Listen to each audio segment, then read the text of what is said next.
Now, let us conclude by wishing us all an inspiring event with a panel discussion on green hydrogen and energy economics in the Arab world and Germany. We are looking forward to learn from the invited experts from Kuwait, Tunisia, and Germany, who will exchange on future visions and scenario of green hydrogen production. The panel discussion will be moderated by our dear fellow AGYA member, Professor Dr. Mark Ringel, Professor of Economics at the Faculty of Economics and Law, at Nuertingen-Geislingen University and European Chair for Sustainable Development and Climate Transition at Sciences in France. Mark's current research focuses on energy transition, green growth, European affairs, and public sector management. His overall vision is to create living environments running on renewable energies and using energy resources as effectively as possible on national, European, and a global scale. Before I hand over to Mark, we would like to acknowledge with deep gratitude at the support of the German Federal Ministry of Education and Research, BMBF. So now we wish us all a pleasant exchange. Thank you so much. Please, dear Mark, the floor is yours. Thanks a lot.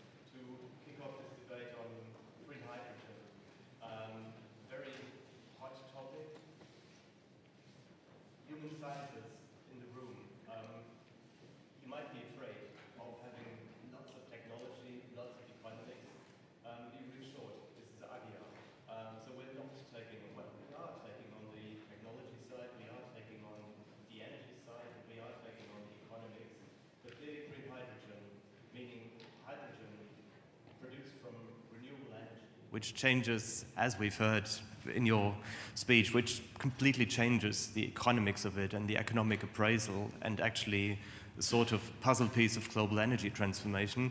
That is not only energy, it's not only economics, but it's loads more, as we will hear from our distinguished speakers here. There are heritage debates, culture debates.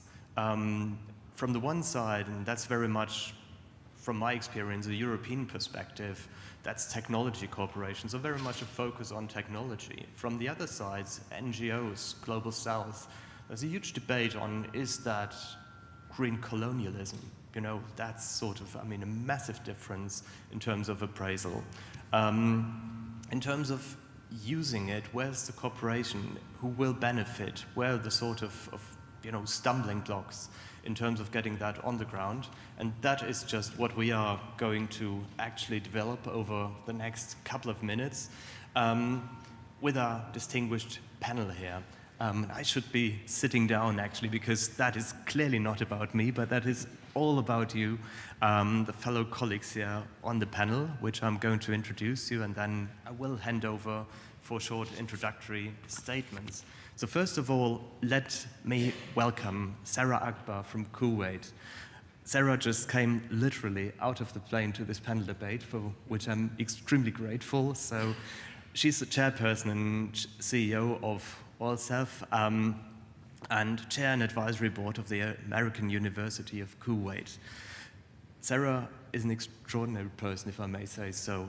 Over 30 years of, yes, I'm saying it, over 30 years of experience actually in energy policies, energy transitions in the Gulf region, several positions, Kuwait Oil Company, Kuwait Foreign Petroleum Exploration Company, and co-founder, former chief executive officer of Kuwait Energy. Sara is a chemical petroleum engineer, and if we have children, I don't see children around, but if we have children watching the streaming, I mean, parents, that's now the place to bring your children in.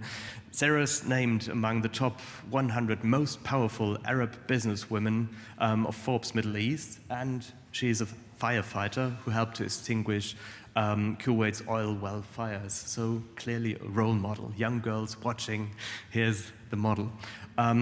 Sara is supporting government with her analysis. So here again, it's not only the technical expertise you're bringing on, but also the policy advice, to actually put in place energy transformations, energy solutions. And Sara, we're very much happy to have you here. Thanks a lot for coming.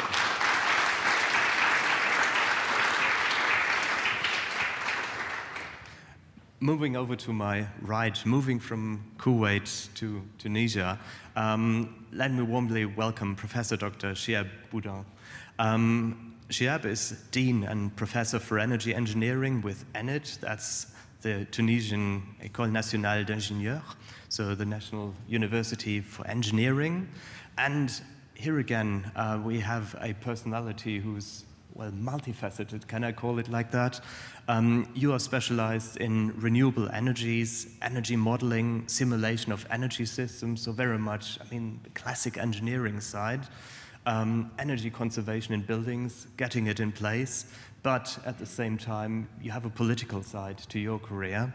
And that is a strong experience with projects, both from ministries, from the industry side, and you served as Minister of Higher Education and Research, and are now member of the advisory board for Future Earth Regional Center Advisory Committee. So clearly, and it's very strong policy impetus, which is just what we're going to need when we talk about energy transformations. Not only the technology, but getting the research in, getting the education in. So, Professor Bouden, thank you very much for being here and being our guest tonight.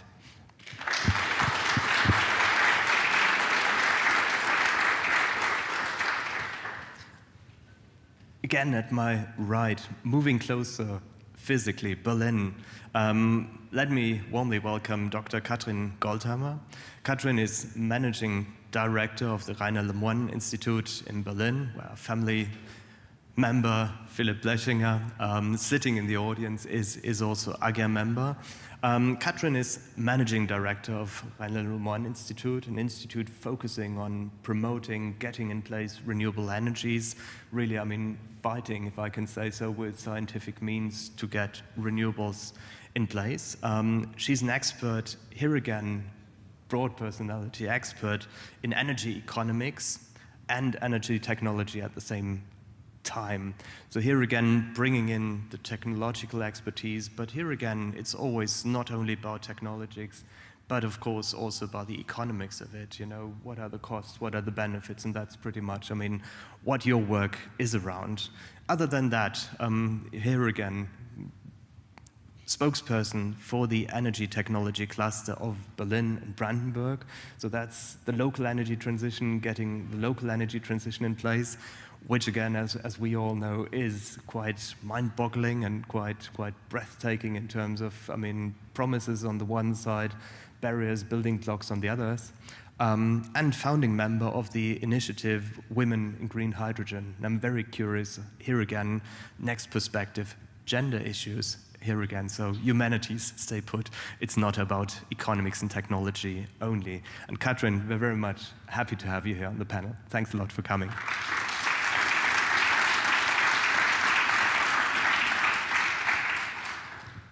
Last but not least at all, let me welcome Dr. Amin Lahnaoui.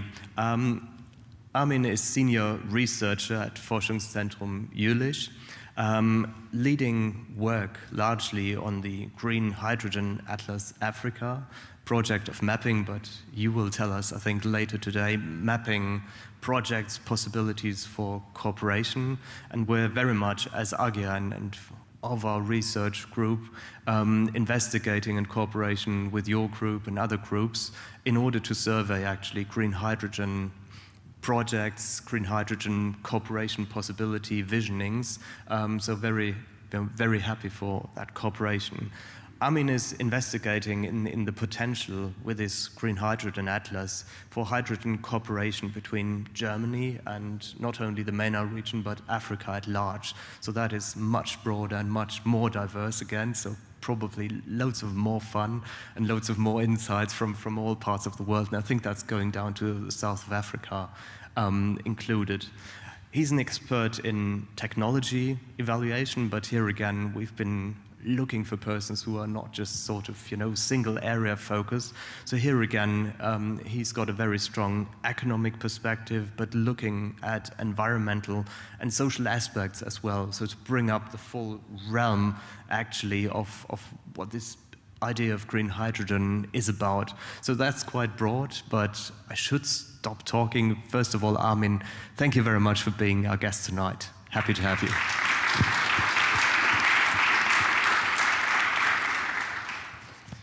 With that, let's move over to the people who should be talking instead of me. So let's hear it for the introductory statements. And Sara, if I could give you the floor as first person. Let's have your take on green hydrogen, what it is about, and what you feel are the sort of key issues. Well, good afternoon, and let me say thank you for inviting me, because I've never been to Berlin, and it's a wonderful city. It's amazing. And I've got the royal treatment at the airport. I got some flowers. So it really changed the day for me. I want to start with saying that, you know, if you look at the names and at you look this audience, I'm neither academic nor young.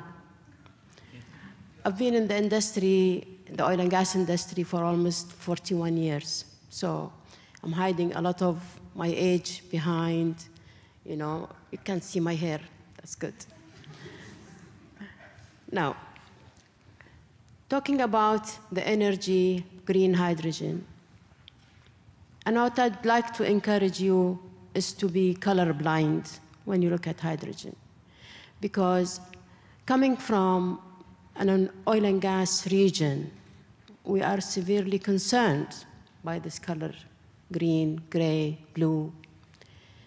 Because the reality is, as a world, we should look at the best solutions, the most effective, optimize our costs, and in order to do so, we should be colorblind.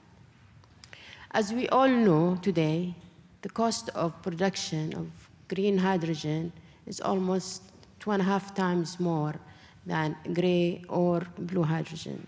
So why would we deprive the world from a good source of energy and focus only on green? So this is my first comment on the title of this panel. Now, going back to the oil and gas, or to the energy scene we have today in the world, and I think Germany specifically realize how inefficient it is to rely solely on one source of energy. Because look where you are now with Russia and with gas imports, with oil, and other refineries in Europe will suffer because if they don't get the oil from Russia, and with the oil prices that we see today of oil, everybody's suffering, including the whole planet. Because one of the small side effects of what we see today in the oil and gas pricing is the skyrocketing prices of fertilizer, which is necessary for products, food. And if farmers cannot get fertilizers, the whole world will suffer. So there are repercussions to the current status of energy in the world. But I would like, what will this transpire to?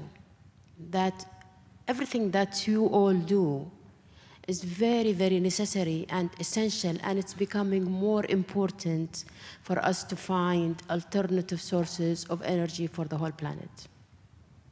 It is very important that we all think and cooperate to find solutions for emission control that are effective and that can actually work and are efficient. The way I see it, actually, for the energy transition is I go back to the early 80s. In the early 80s, the world actually saw two things that dramatically changed everything. The first one was the internet, the availability of the internet coming, and we could talk all through email, and so it changed the way we operate. But this was really exacerbated by the availability of the mobile, because the combination of mobile and internet created the world that we know today. For people like me, old people like me, it's a complete different world. And this world opened up huge opportunities in so many ways, so that today our economies, the biggest economies, are based on knowledge and internet, and look who are the biggest companies of the world, the Googles, the Amazons, all of this did not exist in the early 80s when I was a small field engineer going to the fields in KOC. Whole economies are created by these two innovations that really reshaped this whole world.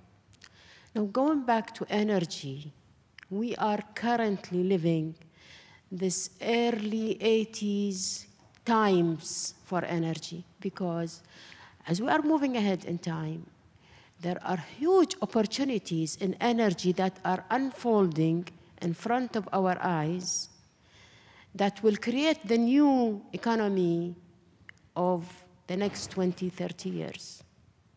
Think about all the mobility issues, all the electrical cars, the battery. The battery world is on its own huge. Think about the hydrogen, think about, carbon sequestering, think about all of this, huge opportunities that are being opened for all kind of businesses that will shape up coming to the world. Now, going back to hydrogen, genuinely, I believe hydrogen is the fuel of the future. I think our planet was created with hydrogen burning, and we will end up with hydrogen being the fuel of the future. But we should not forget that there is a transition. And in transition, we need to utilize every source of energy that we have, including oil and gas. Because truly, there are so many countries that have a huge amount of reserves that need to be produced in order to fuel the world. And look, today, genuinely, the world is suffering because demand surpassed supply, and we cannot catch it. We cannot catch this because in our industry, the cycle of investment is long. It's about the day I find a field that has a barrel of oil, 5 years later is the time when I can start producing this oil or putting it back into the market. So the time span for our industry is long. That's why today we don't have enough supply in the world. Think about it. No one in OPEC or OPEC Plus has any spare capacity to put in the market, no matter how much pressure the US puts on Saudi or, it doesn't matter. There isn't that capacity available to the world that can easily come into the market to dim the prices. So we will be living with this type of pricing for some time to go until there is enough surplus capacity, or, of course, demand for oil goes down because of recession or war or something. But at this current level of production and consumption, we are in trouble. We are all in trouble, and we have to intensify all our efforts to bring more renewable into the market. We need to bring more technology. Now, going back to hydrogen, and I accept, at the end of the day, we are all going to be using hydrogen by 2050, 2060. But this industry really needs to develop. And part of this development, which I see, many people in this room can participate in, is the technology for decarbonizing hydrocarbons. Because there is plenty of hydrocarbon, and we have to be able to utilize this resource. But we need really technologies to decarbonize. We really need technologies in order to develop more products that this planet can use from this valuable resource. We are not there. We are at the beginning of this opening, and I encourage all of you to be part of this by creating and collaborating and trying to finding these solutions for all of this. Thank you. Thank you very much, Sara.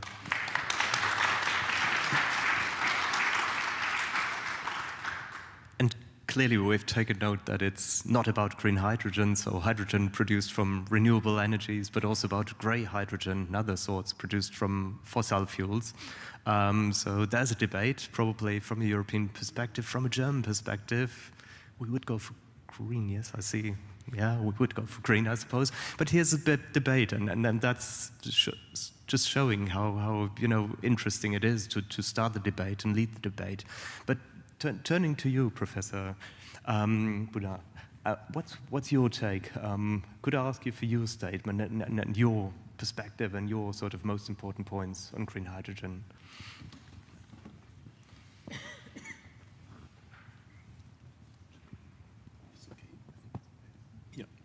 Okay, let me start by making a focus on situation in Tunisia.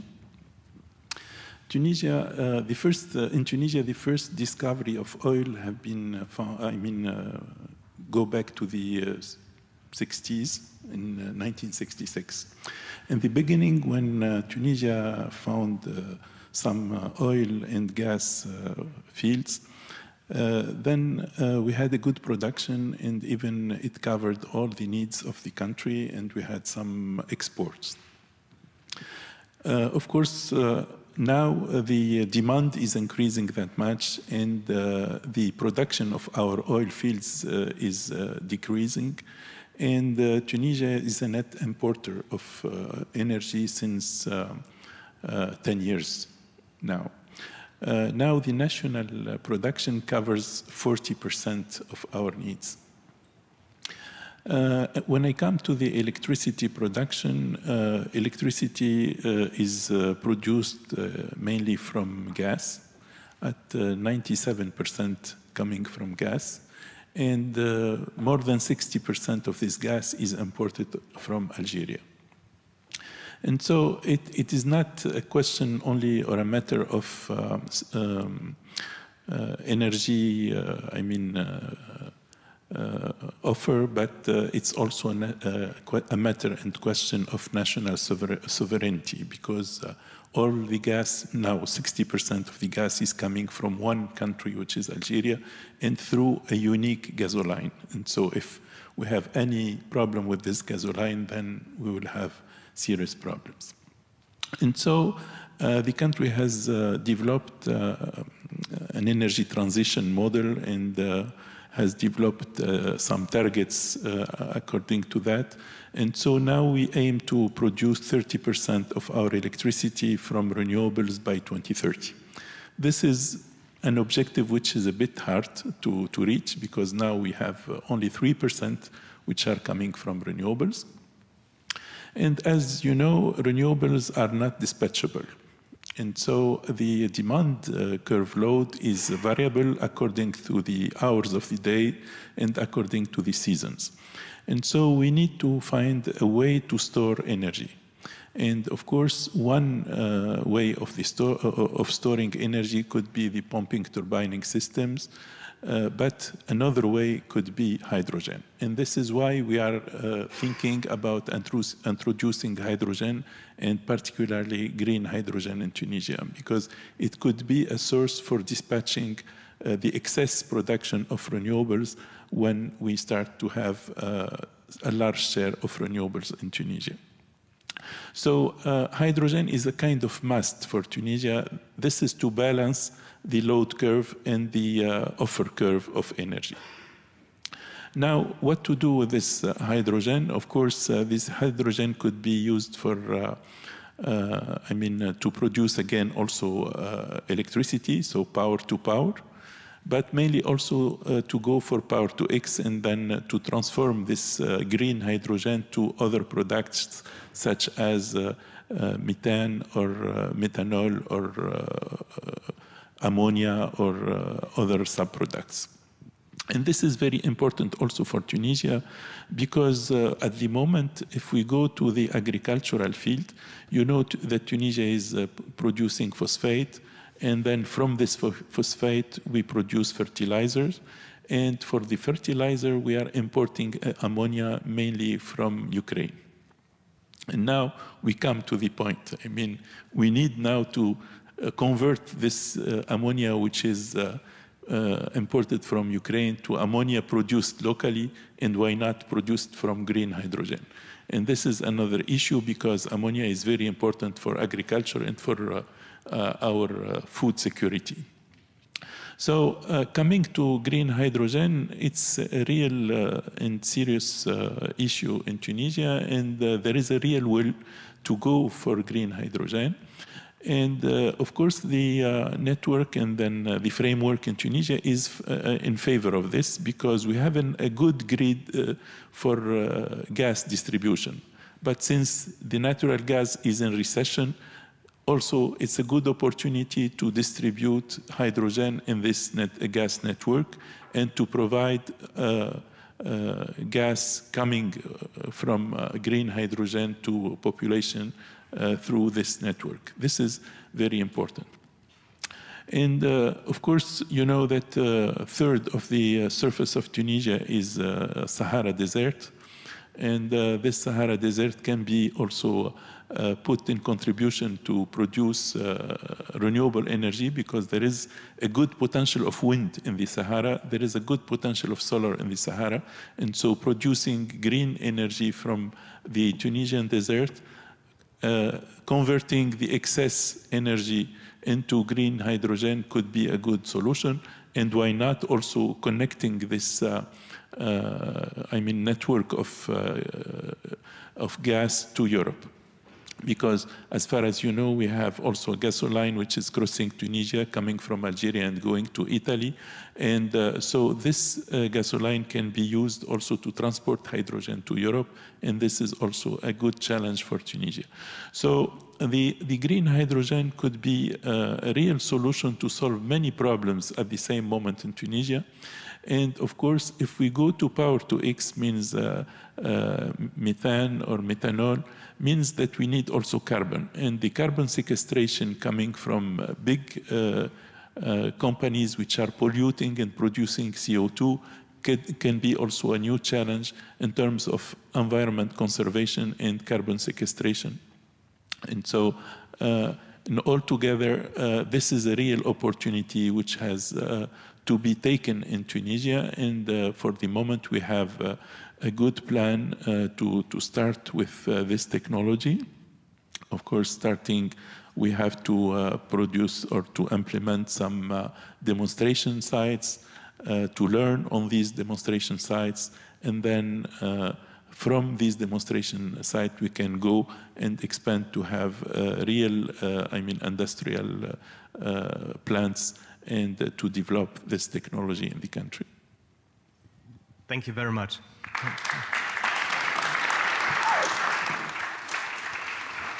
And so here again, as we move on, I mean, you can see the different sorts of aspects. I mean, security of supply coming in.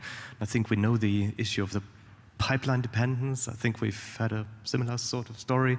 And of course, energy security, availability, and yes, environmental aspects and carbon decarbonization at the same time. So you can see the problem is sort of getting larger and spreading out. But let's move on. Kathrin Goldammer, if I could ask you for your statement. And we expect a strong pleddoyer for renewables, I suppose.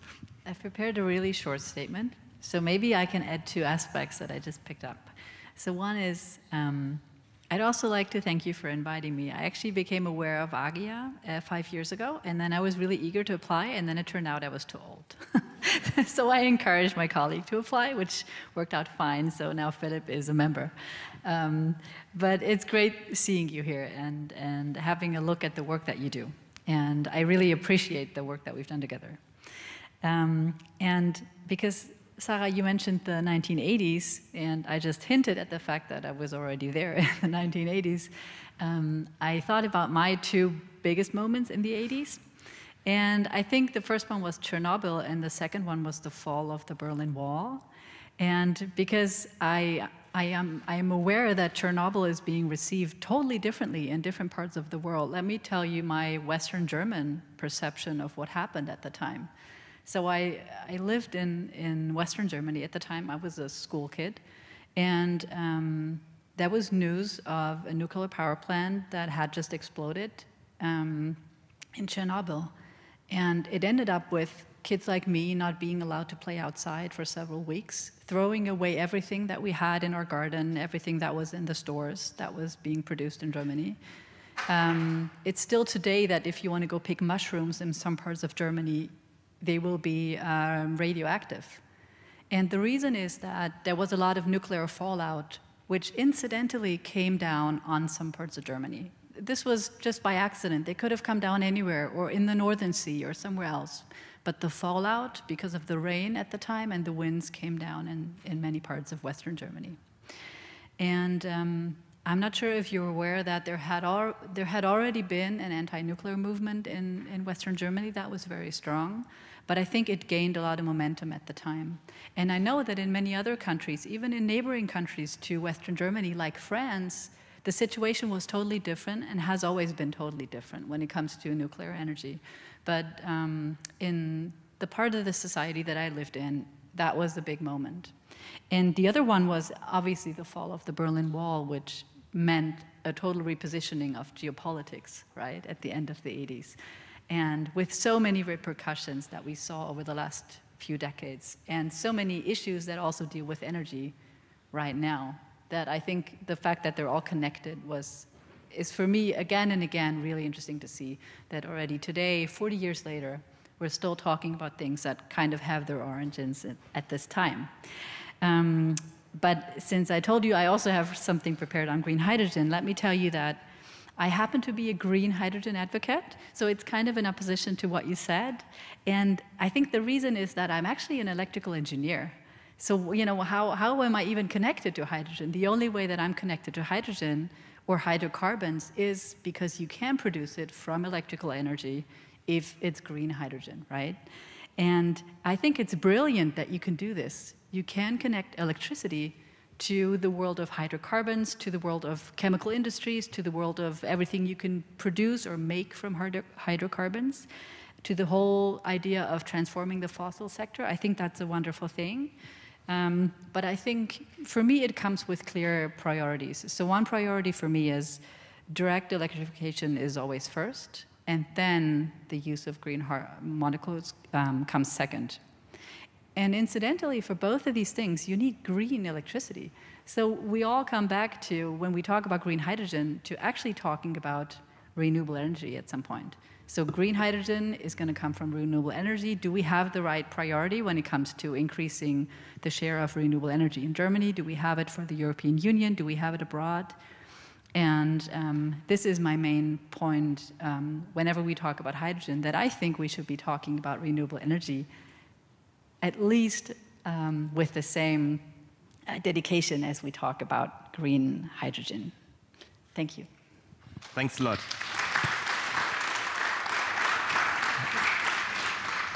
Yeah, thank you very much. And I mean, here again, I'm also a kid of the 80s, so I can remember much of what you've been saying and mirroring much, and always surprised when I'm in France how different it was, but also regarding Chernobyl. But here you can see strongly the environmental side coming in, and the thinking of what would be the useful puzzle piece in terms of patching up, and how can we actually get that in place and get green hydrogen as yet another sort of solution to bring us forward in this energy transition.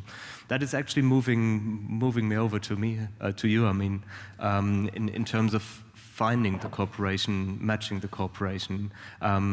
So let's take your perspective on the topic of green hydrogen. Yeah. I want to thank everyone first for this occasion, the opportunity as well to share with you. I think it's always good to have a discussion with multidisciplinary audience because it's open you a little bit the perspective. And so it may seem that hydrogen is picking momentum just since the last 2 years, 3 years. But in fact, hydrogen economy as a term, it starts already in the 70s. With the first oil crisis, there was a lot of interest on hydrogen economy. and pushed by the NASA, by National Space's fuel cell development. And the idea behind it was, in fact, we need a fuel that connects everything.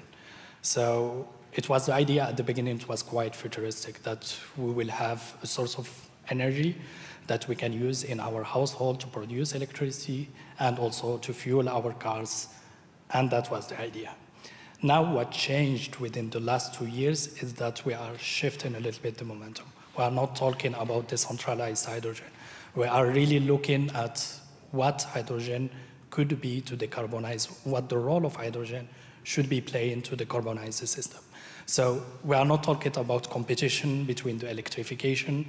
We are letting more fuel cell a little bit apart, and we are looking, first of all, of course, if you are talking about in the emergency of decarbonizing the energy system and the energy sectors, first thing that you have to do is, of course, decarbonize production. And this is one of the aspects that was underlined by the German roadmap and also followed, I think, Belgium as well, and Finland, that the main focus is first decarbonize chemical industry, decarbonize the way that we produce ammonia, methanol, and also use hydrogen for direct iron reduction. So the steel production as well is a big carbon emission producer here in Europe, but there is, out of 159 megaton that is produced yearly, almost 25 use direct iron reduction. So the technology is there.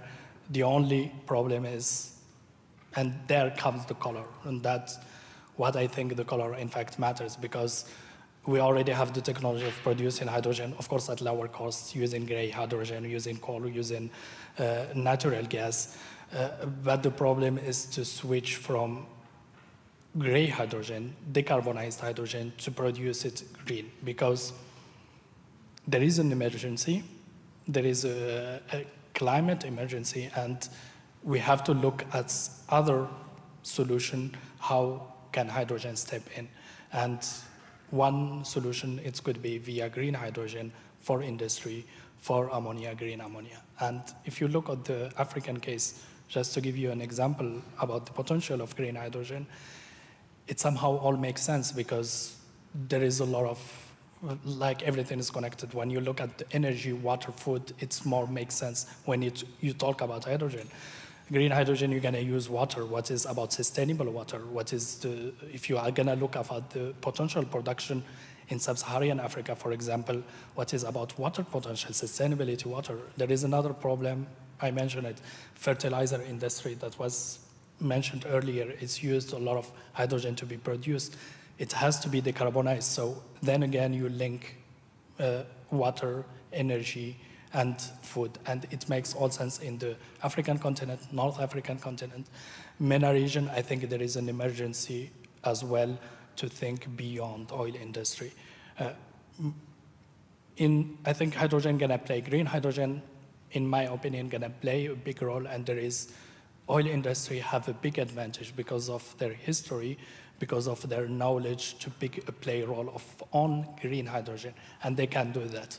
And if they rely, I would say, on what has been done for the last 30 years, 40 years, then we're gonna not go there. And I think that is the potential of green hydrogen, is complementary electrification in a big picture. The big picture is not competition, it's not a competition between electrification, different source. The main goal is decarbonize our energy sector as soon as possible. And yeah, thank you. Thank you very much, Amin. So here again, government aspects coming in and management aspects. But let's maybe pick on the question of benefits and challenges for a first round of looking at the different facets of the problem. And if I can ask you, Sara, actually, I mean, we've been hearing several pros, cons, benefits, challenges of green hydrogen or hydrogen in general, because you would argue it's much broader than just green hydrogen. What do you think would be major benefits and major challenges to use hydrogen in the energy transition? Just to clarify, I think what I was saying is that we do need, the world needs all these sources of energy. We cannot today demonize one source, say, oh, we will not consider gray hydrogen, or no. We cannot afford to do that. The world cannot afford to do that.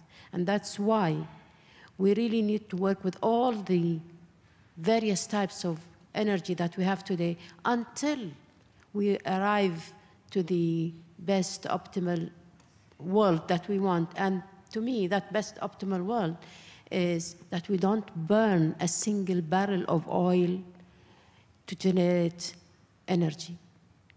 We can utilize oil for producing products, do whatever, but we will, it's a crime to burn oil to generate energy when we have other sources that we can use. But the path is long. So the benefits, I mean, it's no-brainer. If we had extremely good technology today to generate hydrogen from water by using electricity, and we can do that at the cheap cost, this is the solution for the whole planet. No way. If that situation was here today, we would not have this debate. But we are far away from there. We are not there yet. There is a lot, even technological challenges that we have to address to get to a point where we can produce green hydrogen, not depriving any other industry, not depriving the fertilizer industry, not depriving people from drinking water, because water is a serious matter everywhere now. So once we balance all of those and we can produce green hydrogen, then this is the best scenario for the world. This is the ultimate best scenario where our environmentally, think about it. This year in May, it's the first time ever on the planet we have 420 parts per million of CO2 in the atmosphere, ever. So this planet have not seen these levels of CO2 in the atmosphere. This is really dangerous for everyone. So we really need to work together, cooperate in order to reduce these emissions, to decarbonize, and arrive to the best solution, which is green hydrogen eventually is the solution for the planet, is the future of energy of this planet. When you burn hydrogen, you get water. What can be better than that? So this is the biggest advantage we have. However, the biggest disadvantage today is the other issues, the cost, the technology that actually makes this work efficiently. And of course, the resources that you need for that. You need a lot of water in order to generate the amounts of hydrogen that can fuel the world. So that's what. Thanks a lot. And looking to my right at the two of you, because I think both of you have been sort of thinking here again about benefits, challenges, from your very different perspectives. I mean, from optimizing the renewable energy systems, Kathrin, I think that's pretty much your perspective. From the national perspective of Tunisia, I think that is pretty much your perspective. Would you agree? I mean, is that, in terms of the benefits, I mean, obviously, I mean, just a sort of new puzzle piece which would nicely fit in, but maybe in terms of barriers to just sort of, bring the challenges. What would be your take on it? Just looking at the two of you on my right. Difficult to say where to start, really, no? Yes, and we will probably find out that there are numerous barriers today. One is certainly the fact that fossil fuel is still very cheap. It's still subsidized in many countries. This makes it very hard for green technology, right? Because there isn't really a consensus anymore for subsidizing new forms of electricity or energy, but there is still a lot of subsidies for fossils. And even in Germany, where we originally started with a subsidy scheme for renewables, we've changed the system and we're phasing out the subsidies, and we're not setting the the framework right to really give renewable energy the boost that it would need, even for the German economy and for the decarbonization of the German energy system. I'm pretty optimistic that we're going to change a few of these settings over the course of the next, let's say, a few months or year. But we've been very slow over the last 10 years. And this is only Germany, right? So we're in a situation where we are an extremely wealthy country that has not gone through a recession over the last 15 years, as opposed to many other countries in the world that have gone through like a deep depression or recession after 2008. And we still haven't really managed to invest in new technologies. So I totally understand how the difficulties will be a lot higher for many other countries. And this is also why I apologize for not setting the example as much as we could have, because I think this would have been a great role for Germany over the last years, and I hope it will be. I understand the development that I see from the German government is that they would like to set an example when it comes to green hydrogen, to kind of pick up speed again and to be on the forefront for a new technology. And I think that would suit us really well. Chiheb, anything to say from the Tunisian perspective, which I suppose is again different from the German and the Kuwaiti perspective?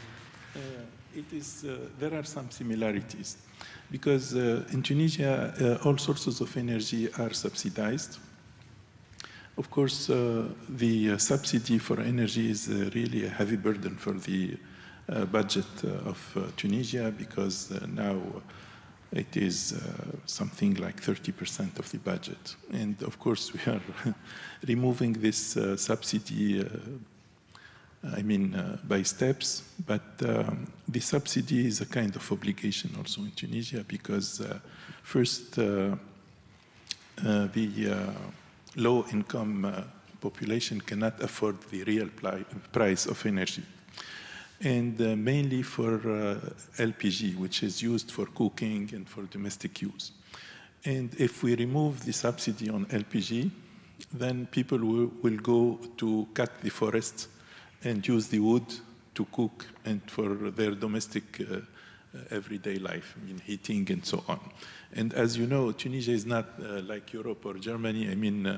We are missing water, and so the forests are something very, very precious. So we cannot afford to cut the forests. So there is no way to go, and remove very quickly the subsidy, mainly on the LPG. Of course, hydrogen now, in comparison to, fossil sources of energy, is very expensive. And how to introduce hydrogen when it is expensive, so means that we need also to subsidize hydrogen again. And this is probably natural that to start in the beginning to subsidize hydrogen, but probably the budget of the country cannot allow now, or cannot afford to go and subsidize hydrogen since the beginning. Of course, we have subsidized the renewable energies to introduce them, as it was done in most of the countries, even here in Europe. In Germany, it has been subsidized in the beginning. Then now the prices for renewables become competitive, so the subsidy on renewables is removed also by steps. But for hydrogen, this is an issue. A second issue is how to introduce this or distribute this hydrogen. Is the hydrogen going to be distributed through the pipelines, the gasolines? And so to which percentage we can introduce hydrogen within the natural gas? There is no standard now for this, and we need to introduce standards and local standards for this. Of course, there are some kind of standards, not exactly standards, but common uses in the world. And so we have to go and study this, deeply, and develop the good rules and the good standards to introduce the pure hydrogen inside the gasoline. And then, of course, the second issue is to convert the hydrogen to methane and introduce the methane in the gasoline. But this has also a cost, because we have to catch the CO2 which is emitted by industries, and this has a very high cost. So again, it's a matter of cost, and the cost is a serious issue now I mean, in terms of development of the hydrogen technology. You've been talking structures, you've been talking standards, costs, of course, so I think that's the right moment to bring you in, Amin, because Forschungszentrum Jülich is running a project funded by the Ministry of Research on actually mapping hydrogen projects, sites, but also the backgrounds, I think, in Africa. Could you tell us a bit more about that? Just before jumping on the subject, I want just to comment about the main barriers. I think the cost is a barrier, but I don't see it. I mean, if you look, for example, if you look at the African case and the MENA region with the potential that they have on a photovoltaic, like the electricity costs, we tend to forget that the electricity cost is the main component once you increase the capacity factor. And you have already the capacity factor to play just on electricity costs in the MENA region. And the electricity cost is quite competitive that you can have by 2028 already hydrogen, produced hydrogen, green hydrogen, that is somehow competitive with blue hydrogen, not gray. So the costs, what I see the problem, one of the barriers is infrastructure. Like historically, hydrogen was developed within the on-site production, within where was the demand, where was the production. You can look at the main hydrogen pipeline that is developed in Europe, within France, Germany is within where there is the whole hydrogen industry. If you look to USA, when there is the NASA as well, where there is liquid hydrogen. So one of the main problematic is how to transport hydrogen. And the main studies out there, they tend to simplify this aspect by narrow it down to liquid hydrogen, which is, I think, knowing the energy cost that is drive to liquefy hydrogen, it's a lot. So I think infrastructure is a problem. The other problem that I see is certification. We have, I mean, if the main vision from a German perspective, from a European perspective, is to use green hydrogen, to import green hydrogen as well, then it should be a standard, international standard regarding the origin of hydrogen, when it came from, and also taking into account the whole supply chain. I'm talking, for example, you cannot afford, for example, to import green hydrogen knowing that the country that you are importing the energy from is still relying on fuel, on carbonize. So you have as well to look at the whole supply chain. Now coming back to the African project, and I will give some similarities with the North Africa and MENA region. So the main countries that we investigated some countries with the Western regions that share a lot in common. Like, for example, when I look at Niger and Mali in the North Sub-Saharan region, they share a lot regarding the potential, but also the barriers. There is a problem. When you look at just these two countries, we are talking about more than 100,000 terawatt-hour maximum technical potential. And this drop out to less than 10,000 hours if you take into account sustainable water. So water, even if you look at the future of water, like on the energy, hydrogen is quite minimal. On 2050, it's almost the same what you have as a production in desalinated water, so it's not that much, but still for regions that have a great potential on photovoltaic, that play a big role, and it's a changer. The other problem that it's not that much the case on North African regions and MENA regions is energy access. We are talking about a vision that's of importing green hydrogen from countries that still have 50% of population that doesn't have access to electricity. More than 90% doesn't have access to clean fuel, so from the subsidies, the LPG makes sense sometimes, because otherwise you go back to traditional biomass process, you go back to charcoal, and it is one of the main reasons of death in the West African region, because, pollution, indoor pollution, and this is the main cooking fuel. So there is a social aspect to it when you look at the African case, sub-Saharan case, because how are you gonna produce green hydrogen for industrial use, renewable electricity for industrial use, knowing that you have problem with water access and you have a problem with energy access.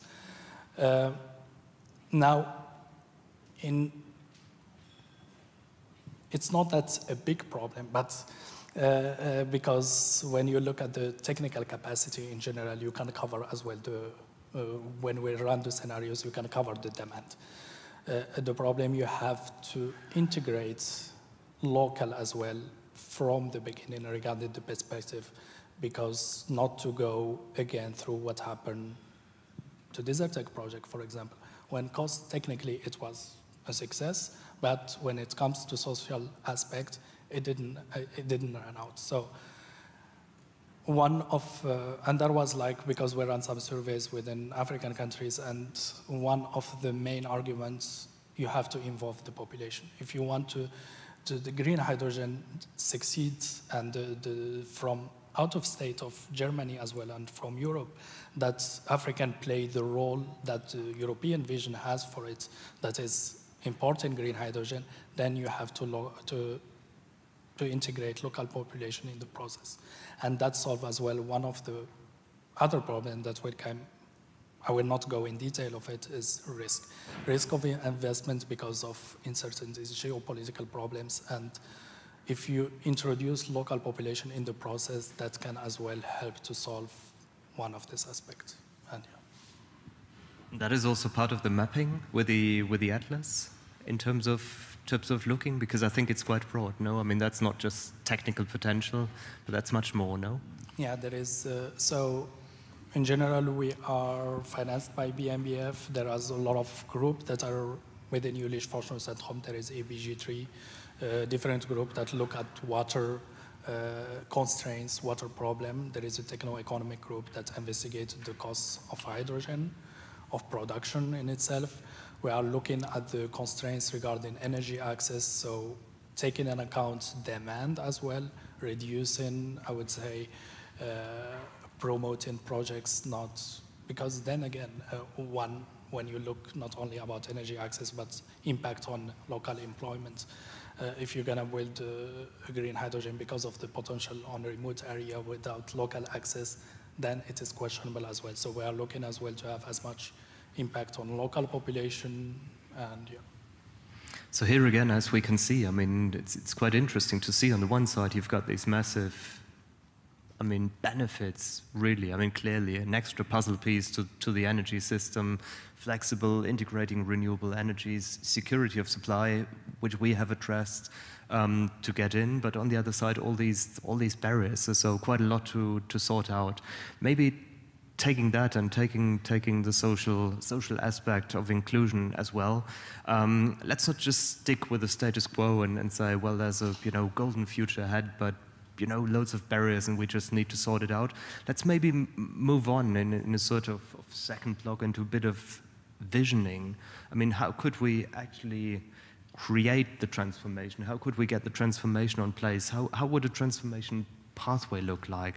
I'm looking to you actually, Chiheb. I mean, you've been advising policymakers. You've been policymaker yourself, so you know how it feels to actually do the decisions.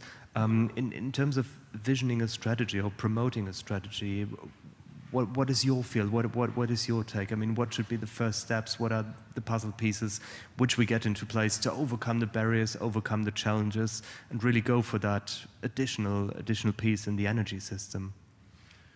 Yeah. Yes, the benefits of introducing hydrogen in Tunisia or in North Africa are really clear. I mean, we need this introduction of hydrogen. Now, how can we go to get this introduction of hydrogen accepted by the population and adopted by people? Of course, we need first to build capacities and to train people, because now we do not have the good skills and the good technicians to run and manage hydrogen production fields or hydrogen production plants.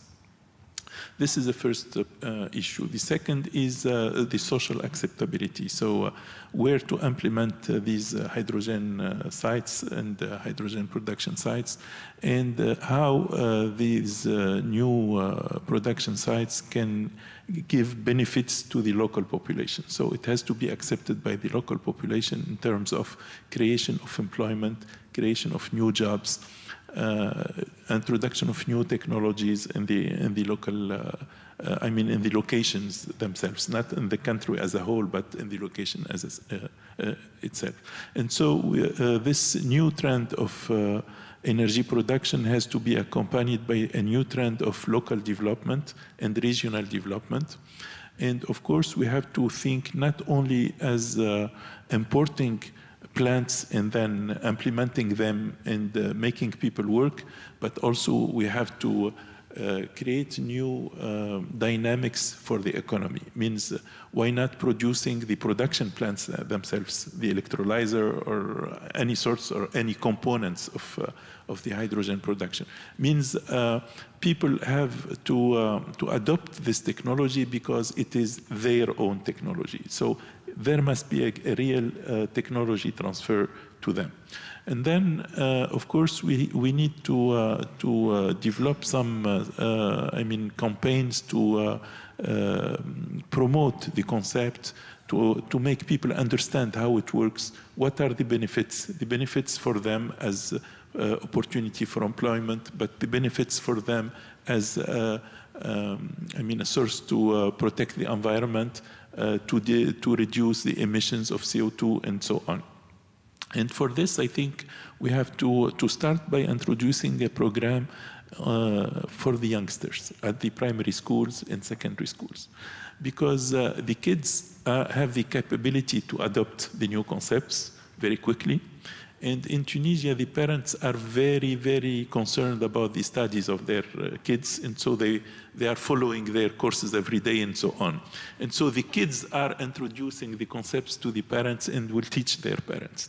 I think this is the best approach to introduce a new technology in Tunisia. I mean, if we introduce something in the curricula of youngsters, then we are sure that all the parents will be informed and then will catch the information very well and then will learn with their kids. So in my opinion, it has to be a campaign to make the concept familiar for people, and this could be the approach. The second is to introduce the technology, to make technology transfer, and to create a new economic activity around this concept of hydrogen production, means production of technology locally in Tunisia.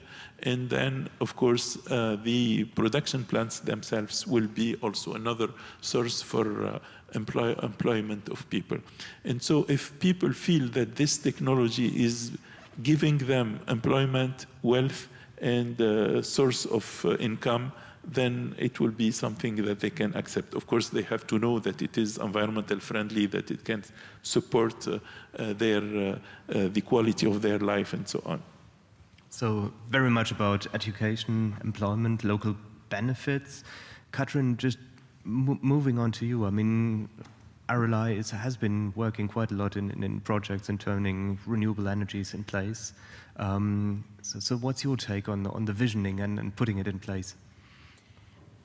I have a vision, but I also have something to add to how we can increase the professional workforce that we're going to need. Because for my vision, you're going to need a lot of people who know how to install renewable energy.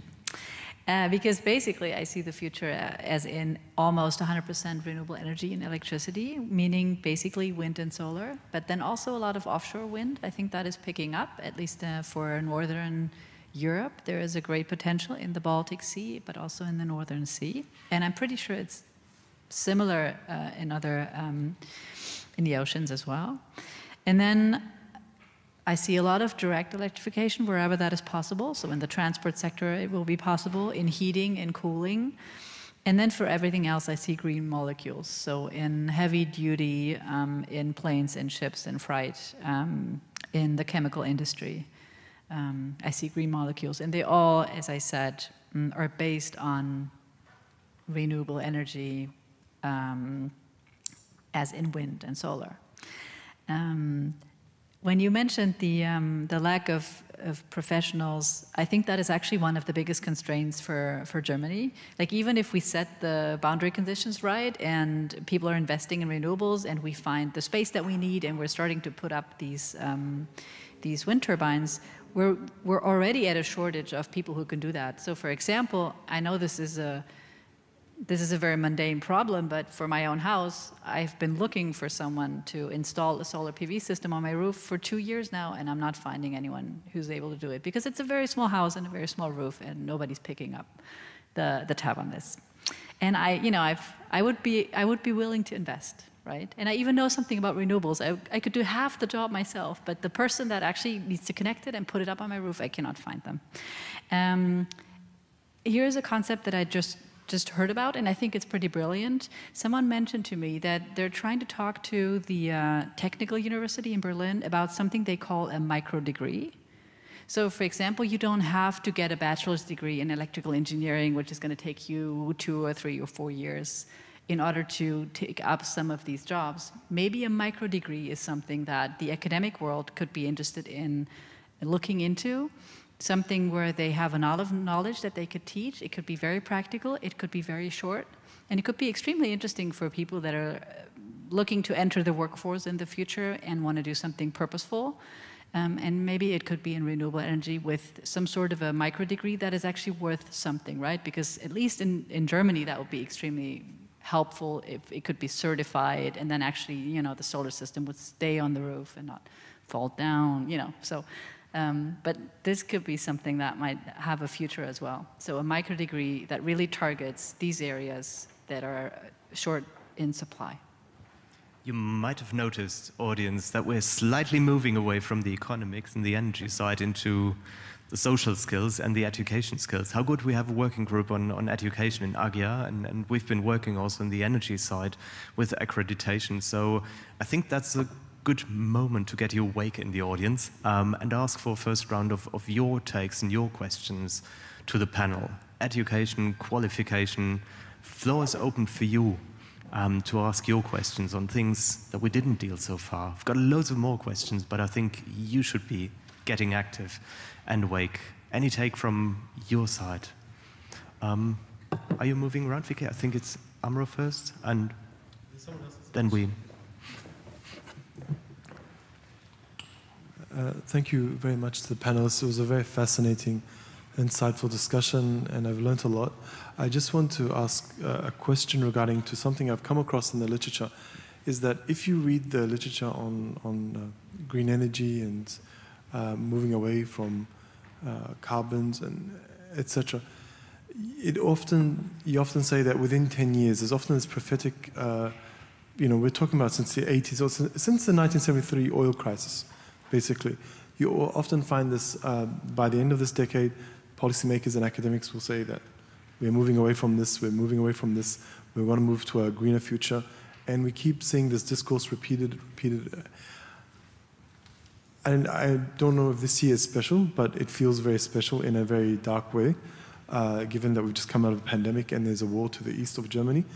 How serious is the matter? I know you don't have a crystal ball, but in terms of moving towards green energy, that are we seeing actual practical steps taken that is different to what we've seen in previous eras where there was a lot of hot air, and policymakers would say it's not sustainable, we have to still continue with oil and gas, etc. So what is your take on that?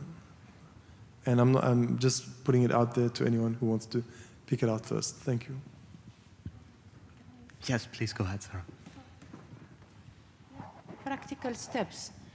Actually, if you look at the investments that go into renewable, it's 3 times larger every year. So the growth and investment in renewable is actually much more than before. But our problem is with setting these targets, because these are unrealistic targets. And to say 10 years, 15 years, 20 years, that we will achieve this or that is the thing that we keep missing. Now, I feel the world is much more serious now about renewable, and it is not driven by anything but emission control and the realization of all the environmental issues that we have created for the planet. So the driver is more, let's save the planet. And that's why people are investing more into renewable and into wind, for example, wind power, as mentioned here, the North Sea. I'm on the board of a company that builds a lot of these platforms for wind and the electricity generation and so on, because I know this is a funny piece, okay? I talked about the cost. So we are building these huge transformers way into the sea, in the North Sea, where the wind farms are, simply because my understanding is German people do not like to see it on the shore. They want it far, they don't want to see it, they just want to way into the sea so that they can. But this adds to each single project about $1 billion. So, you see, this is kind of the psychology. It's a psychology that can go away with a lot of the education, awareness, and so on. But in general, huge drive into renewable, exponential investments, driven mainly by environmental concerns. Thank you very much. I think then there was a question from the gentleman in the back, then I think Philip, and right after. Hello, my name is Mahmoud Hussein. I'm a PhD scholar, DADE scholar at Helmholtz Center Berlin for Energy and Materials. And in fact, my question is for Sara Akbar regarding your statement in the beginning of your speech. You said that we should be colorblind when it comes to hydrogen production. So do you think, is it still useful to produce blue hydrogen that comes from oil industry producing carbon dioxide? However, that one of the biggest motives, if not the only one, toward this next energy wave or energy transformation was the green gas effect and the high concentrations and levels of carbon dioxide in the atmosphere. Do you think, is it still viable to produce blue hydrogen right now, or just depend on green hydrogen? Thank you. Why did I say we should be colorblind? Because at the end of the day, we don't want to burn natural gas, we don't want to burn diesel, we don't want to burn any of those fuels. But to burn hydrogen is good for the environment. Why? Because, like I said, it produces, water. When you produce it, you generate water vapor, and that's good for the environment, and it reduces your CO2 emission into the air.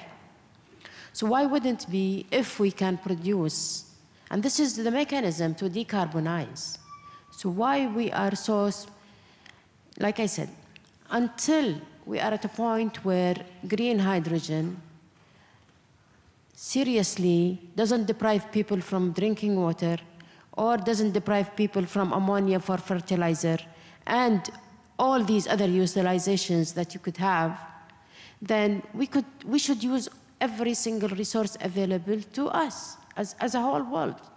And that's why I was talking about, at this point in time, blue hydrogen is much cheaper than green hydrogen. It's available. It's a mechanism to decarbonize. And if you take the CO2 and you sequester it some way into, put it into some EOR projects or store it in some kind of reservoirs under the ground, then why not?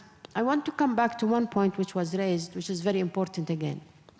So the oil and gas industry is the industry that can generate all this hydrogen.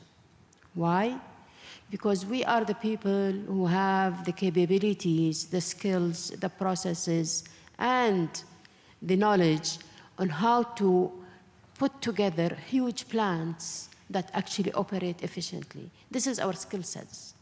So that's why I believe the move in many of the international oil companies is to move to hydrogen and to this, this type of projects, because of the ability, the project management ability, and the knowledge that they have in putting processes together and making them efficient.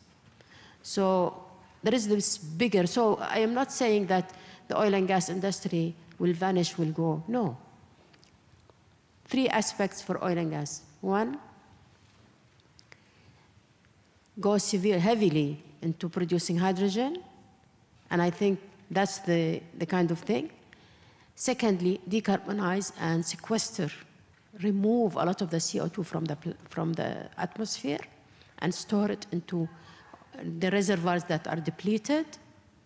And of course, the third thing is for them to be environmentally sensitive. And it was a struggle for a long time for the industry to accept that we are the pollutants. But now I think all of them realize, oh, we have a bigger role to play in this in order to bring this balance to the world. So for a while, I'm not saying this is the ultimate solution. The ultimate solution is we have green hydrogen that can, supply the whole world with the energy they need. But until we get there, we have to be pragmatic, we have to be practical, and utilize every single type of fuel that we have. And if we can force all these companies to go to blue and gray hydrogen, that is good for the planet, why not? So this is the kind of argument. Yes, sure, go. Just a comment on both questions, the question of Amr and the question of Mahmoud. The motivation behind everything is money and economics. And the reality now is that the cost of oil is very cheap. And so since the cost of oil is very cheap, the renewables cannot go further. And this is why since years and years, we fix objectives and say in 1 year, in 5 years, in 10 years, we will do. And of course, now the price of oil is increasing that much these days, for example, but it's still not very expensive. And the value of oil has to be much more than that, because it's a precious material. It has to be preserved for something else than to be burned. And if we keep the price of oil below the $100 a barrel, then oil keep to be, the source for everything. And of course, if I take the case of Tunisia again, in Tunisia, there is a unique utility company, which is a national company. True, it is national. True that there is national objectives, but it's a company. And at the end of the year, the company has to have a balanced budget. And then it has to produce electricity by the cheapest source. And this is why since the 70s, STEG is having the flag of renewables, but it's not producing renewables.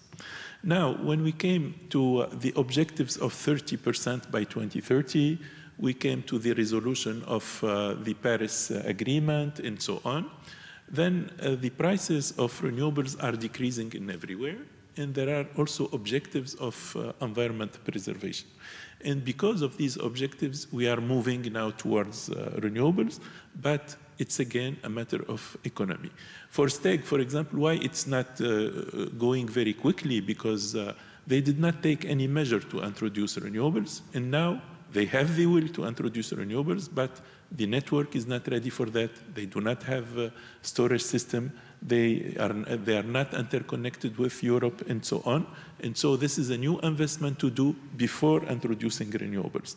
And so this is one example of what is happening, and I'm sure that in all our region we will find similar examples in which companies did not take the good measures because renewables were not cost effective at that moment, or competitive. They were cost effective probably, but not competitive with conventional and with oil. So pretty much an old story repeating over and over again, unfortunately. Amin, you want to come in?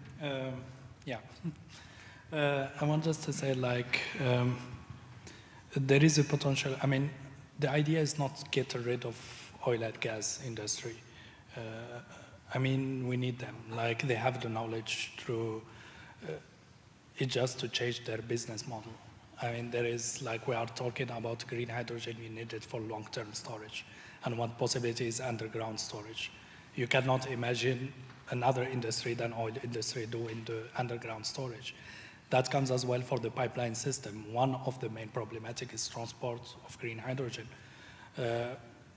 One option is when you talk about North Africa, MENA regions, there is a possibility as well for geopolitical stabilities in some regions that there is a possibility to go for pipeline system. Then there is a possibility as well for oil and gas industry to jump in.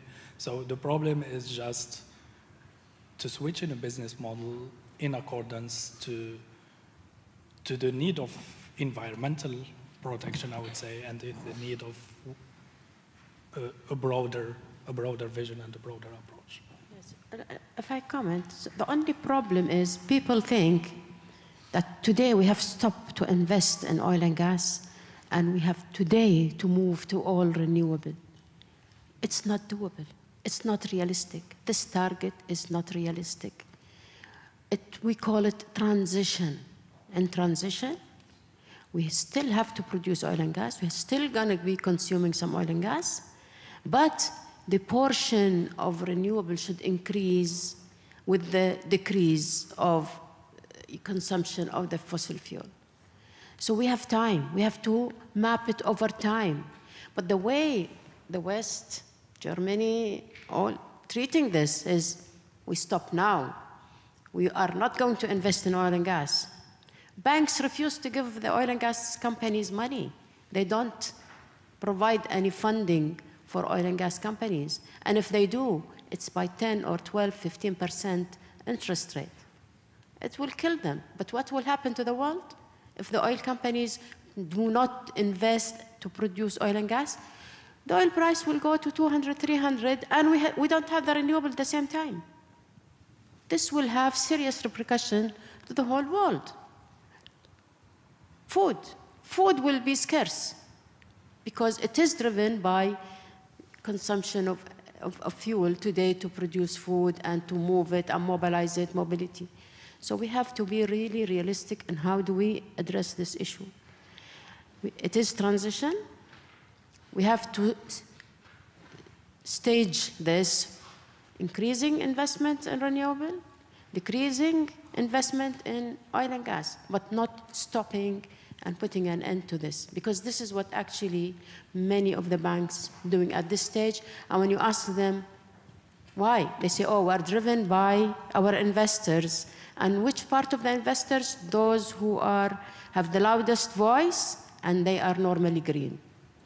Okay. That was a statement. Okay. But clearly, I mean, going on for the timelines, and that's pretty much the debates which we're having in Europe. I mean, whenever I'm doing my teaching in France, I mean, and they're having a longer period in terms of their energy transition, they're saying you Germans are mad in terms of rushing the transition. So there's a strong debate on the timeline, and certainly, I mean, here again a nice sort of hint at the sort of nexus actually that the energy side has to water. And I think if I can comment from the sideline, I shouldn't as a moderator, but just the International Energy Agency saying that actually in I think 2030, 1/3 of all global water use will be for electricity and energy production. So that's massive if you think of clean water shortage, but I shouldn't. So let's move on. I think, Philip, you were next, and then the lady after.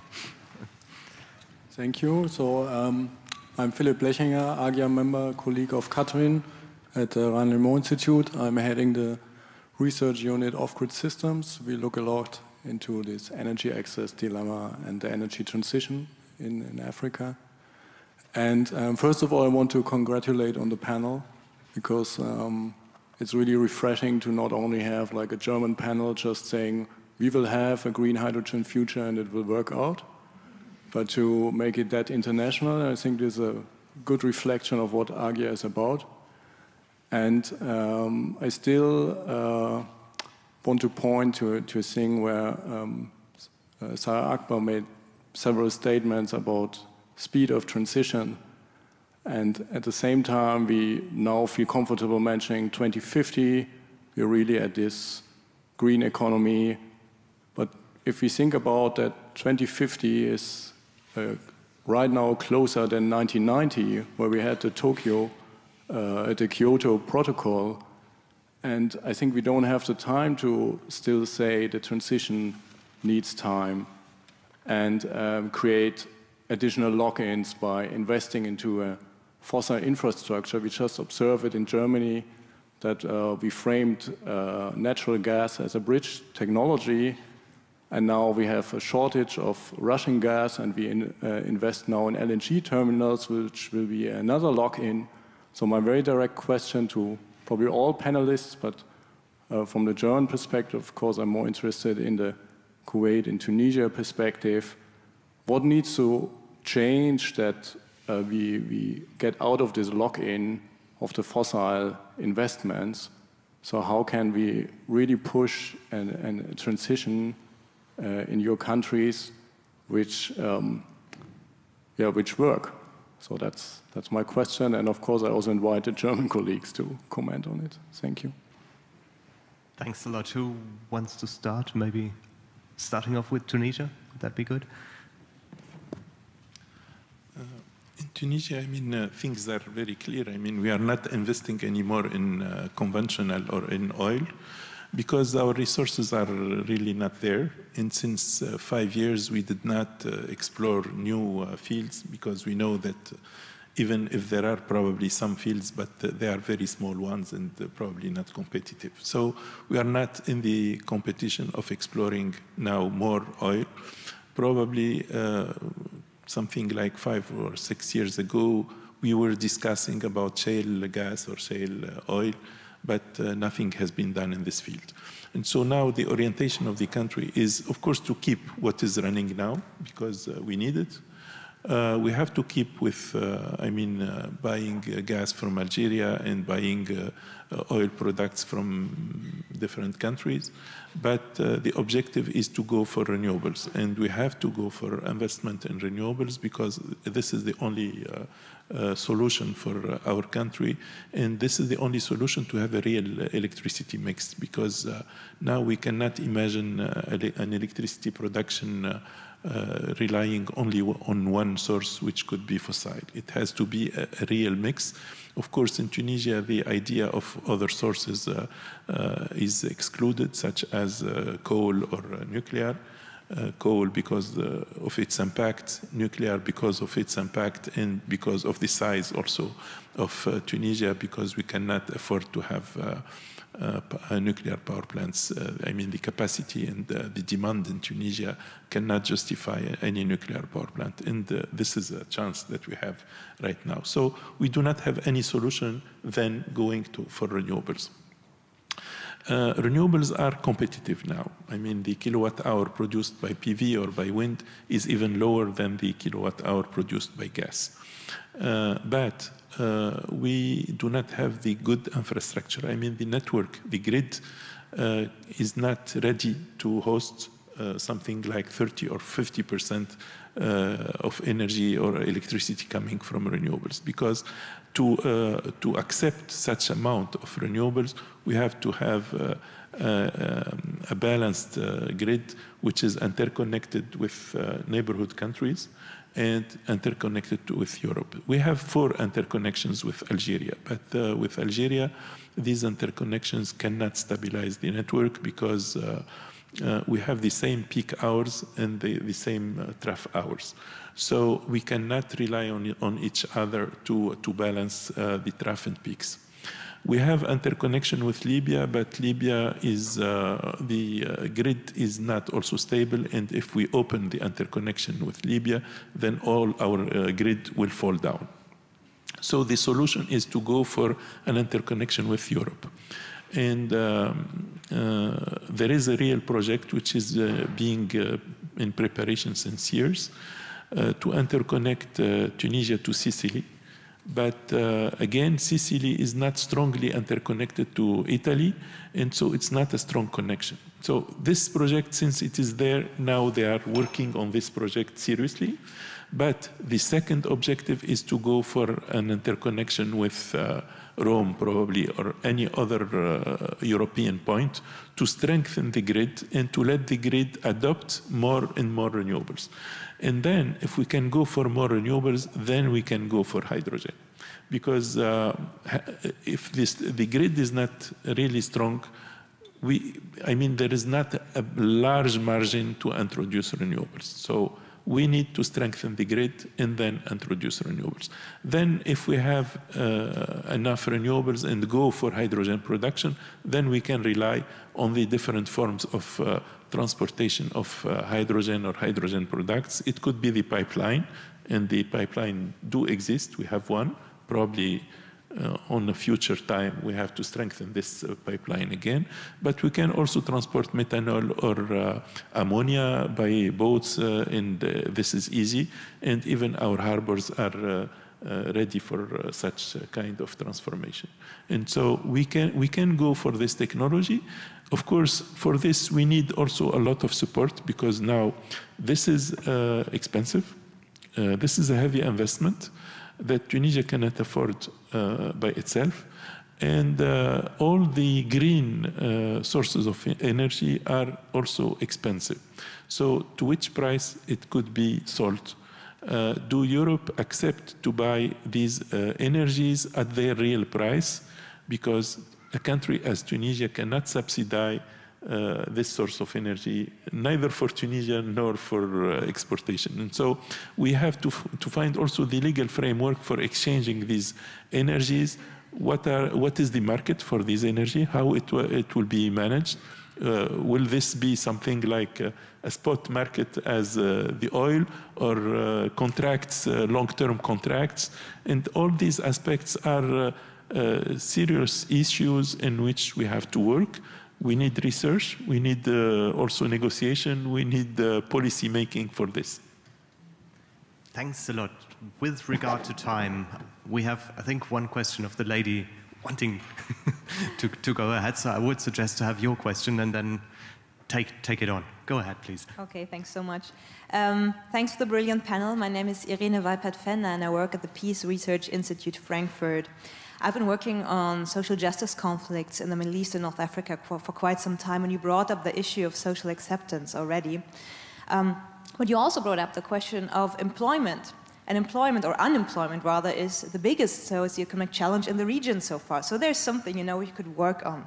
For that, I would have some curiosity questions, or to dig a bit deeper on concrete numbers. So do you have estimates on how many jobs could be created by this transition in the next 5 or 10 years? Use whatever example in the region you'd like to, okay?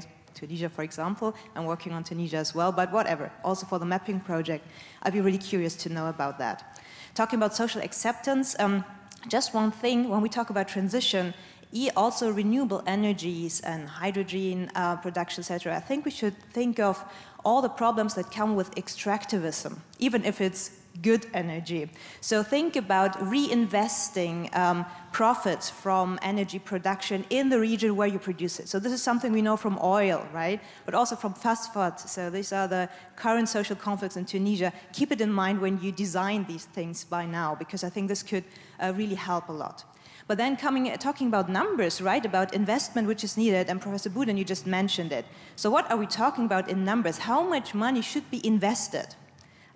Again, use whatever example you would like to, yeah? Because we're talking about a MENA world, which is a post or still COVID world that saw the greatest recession since the Great Depression. And we're talking about countries highly indebted, right? Energy subsidies are not cut for fun, but because the IMF told many countries to do so. If this is right or not, another question. And also the reform of companies like the STEC, like state-owned enterprises, will proceed. So how much money would we need? Where should it come from? And ending on this, maybe if you could give us an idea about the role of external actors such as the World Bank, but other development cooperation agencies in this field. What's their role? Have they been playing a constructive role, or what could be done better? Thanks so much. Thanks a lot, and I think that's ammunition for just another round of debate. But if I could ask my panel, with regard to the dinner being served, quick answers maybe. Do we have numbers available? Do we have modeling estimates available? Just as a very sort of quick flash through. So the total we need is about $15 trillion in the next 10 years, if you are talking about number. So the size of this renewable business, including, of course, creating the infrastructure, providing all the services that are needed. You need companies today to service the towers, to service the solar panels. There aren't many big companies that do that. But in total, I think the estimate is about $15 trillion in the next 10 years. That's the number I have somewhere. I mean, you want to complement governance structures, cooperation partners? I can continue on employment. We are talking, I mean, on the West quick region. Answer. Sorry for... Yeah, exactly. On the West region, we are talking about 3 million full-time jobs. But then again, the problem is when you look at the majority of projects, renewable energy projects, you have almost 60% of, only 40% is local value added. So the employment is coming just locally from 40%. The 60 other percent are experts, are engineers.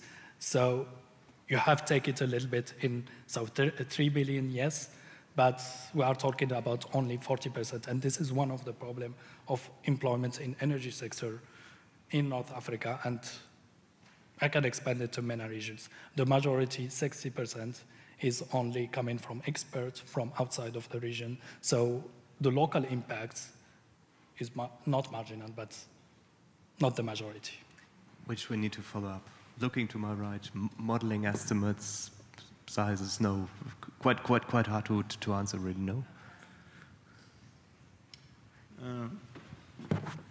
Truly, I cannot give a number about the employment, but it's a huge number. I mean, it will need a lot of manpower and mainly very highly skilled manpower, which is not missing in the region, because if you take the MENA region, we have a lot of highly, educated people that could be converted in these fields, of course.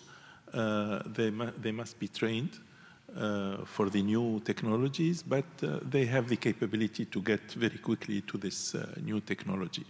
But the second point is that the social acceptability and the creation, the acceptation of people to this technology. And as you said, this is very important that people feel involved in the thing. And in my opinion, it's not, it has to be taken not only as an energy issue. It has to be taken as a new technology filière industrielle, means path or track. And so we have also to adopt technology and implement the technologies there, not to buy only technology and install them. We have to produce locally some equipment to produce locally the new technology. Otherwise, it will be only a few number of employment. And if we take the case of renewable energy, all the studies which have been done for Tunisia in terms of employment were only, done as Tunisia is buying solar cells or buying windmills and implementing them. And so the only employment is the employment of the workers, seasonal workers, to implement the thing. If we take it this way, it does not keep any added value to the region. So we have to adopt the technology to produce some components and to have technology integration locally and to raise the level of the technology in the region. This is the only way that people can accept and adopt these new technologies and trends, because they feel that they are actors and not consumers. Yeah. Thank you very much. How do I wrap up such a panel? I'm not even trying. You've seen, we've started off with energy, we've started off with economics, but we ended up in loads of any other questions, and many, many more to come. We didn't touch upon gender. We started to touch upon, I mean, justice, just transformation, participation in the whole process. So I think probably rather than just trying to answer the many open questions, I think that's a clear indication for dinner debates, actually, to think about research cooperation and looking into these different aspects which are related to the field. So I think trying to sum up and sneak out of actually wrapping up a panel which is very broad and very strong by saying that probably with our AGYA work to look into the field of green hydrogen, the different facets, the acceptability and so on, we're probably touching on a topic which is very timely and which is very sort of creating outreach. So we're happy to going down that pathway. But with that, I think I'm closing the panel. Thank you very much to my panelists for all your in-depth insights. Thank you very much to you, audience, for your questions and following a topic which sometimes is out of your normal scope. So thanks a lot, and with that, have a good evening and see you soon. Thanks a lot.